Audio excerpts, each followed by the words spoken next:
Allahu Akbar, Allahu Akbar, Allahu Akbar, Allahu Akbar. Allahu Akbar, Allahu Akbar, Allahu Akbar, Allahu Akbar. Allahu Akbar, walillahi alhamd.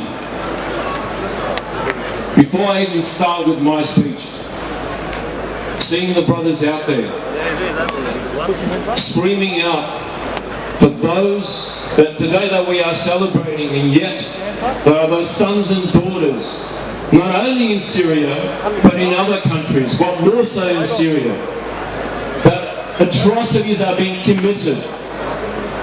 Young girls and daughters are being slaughtered, and yet we see no one is doing anything about that. I, for start, lived in Lebanon for 10 years, and I've seen what that system of Syria did to Lebanon, and I can only imagine what that system is currently doing in Syria.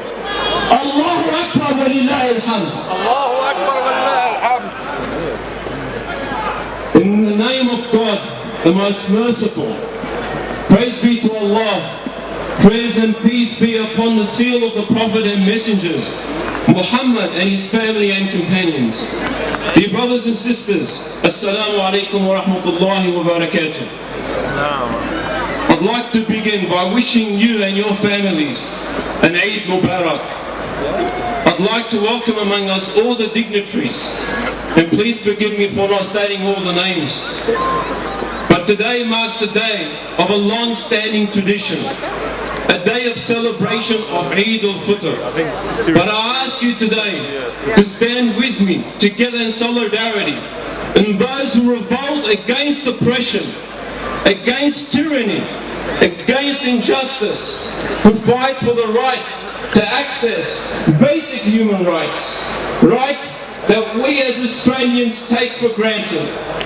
We must, as Australians, use our strength, not just as individuals, but rather as a nation, to use our power and influence to support those who seek freedom. This celebration is a time of remembering the suffering, the poor, the needy, and the oppressed. We must not limit our remembrance to what is contained in our pockets. We must extend that remembrance to our hearts and minds. Each of us needs to dig deep and make a commitment, make a promise to participate in a new beginning. United, we must become the voice of those who are silenced. This is a time to remember the plight of the Syrian people, to pray for their freedom. A people who have been suffering under the tyranny of an oppressive regime for over half a century. We must take note of the actions taken by Australians and the Australian government, and we hope that they continue on this path of support of the people of Syria. But also, my dear brothers, this is a time to remember the Rohingya Muslims in Burma, one of the most persecuted minorities in the world, denied citizenship, education, and employment by a government that the international community supports.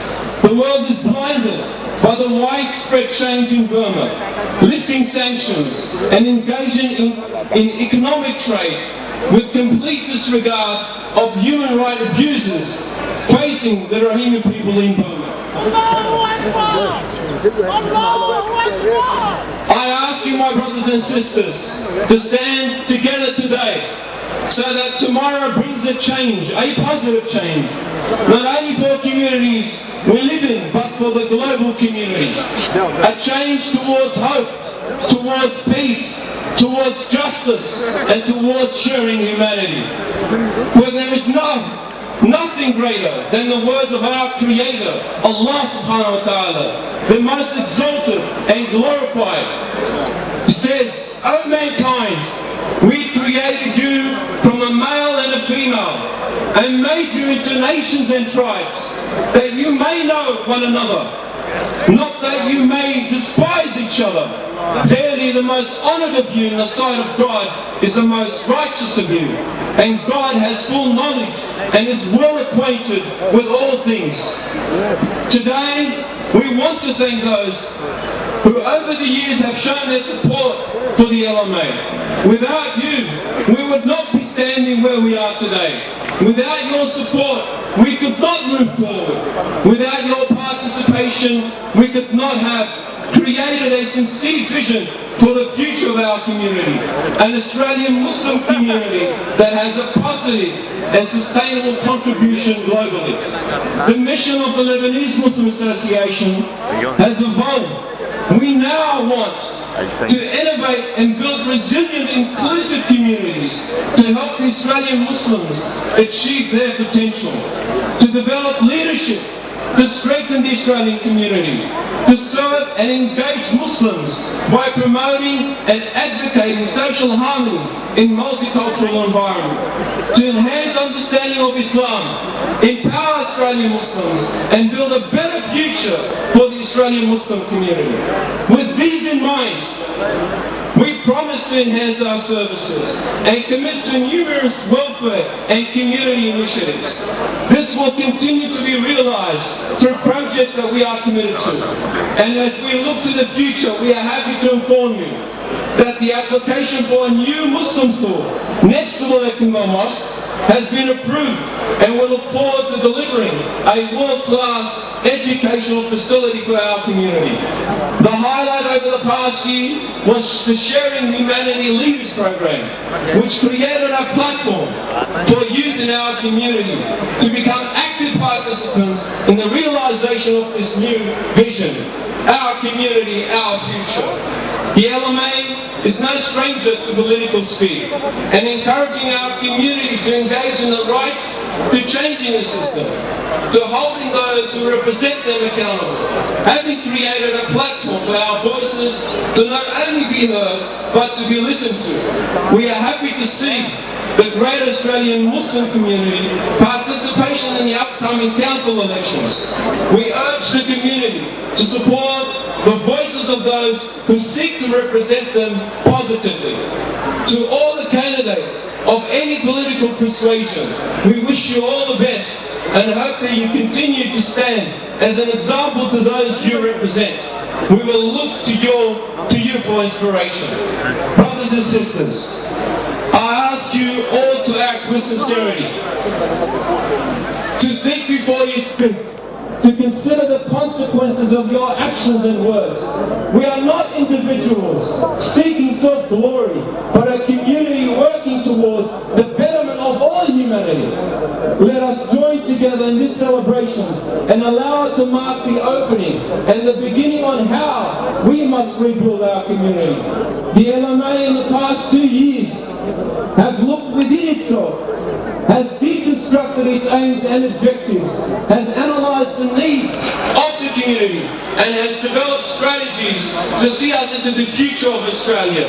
We must work to rebuild harmony and understanding between Muslims and other communities. We must make our community more resilient, and we must reimagine our future for the future. Today, we must move beyond the notion of mosques and musallas. It is time to look at a holistic, sustainable, long-term strategy to benefit the community. We need homegrown imams with a deep understanding of Western culture who are fluent in English. We need to look at utilising the vast pool of talents and skills within our community to position us as an integral part of the future of Australia. We call upon our government for further support to support the concept of Islamic finance and investments, and have to prove more resilient and robust in the current global economic market. Our future is here and we must embrace it.